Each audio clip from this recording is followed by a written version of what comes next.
കല്ല് കൊത്താനുണ്ടോ കല്ല്? കാലമത്താനുണ്ടോ കാലൻ?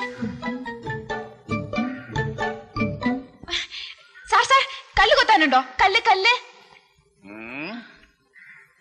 സാറ് നിന്നപ്പോ ഞാൻ കരുതി സാറിന്റെ കയ്യിൽ കല്ല് കൊത്താനുണ്ടെന്ന്.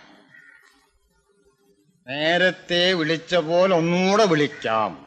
എന്തോ ഒരു കുഴപ്പം പോലെ. വിളിക്കണോ? വിളിക്ക്. കല്ല് കൊത്താനുണ്ടോ കല്ല്? ആ കുഴപ്പമില്ല, നിനക്ക് വിളിക്കാം. വിളിക്കാം. കാലമത്താനുണ്ടോ കാലൻ?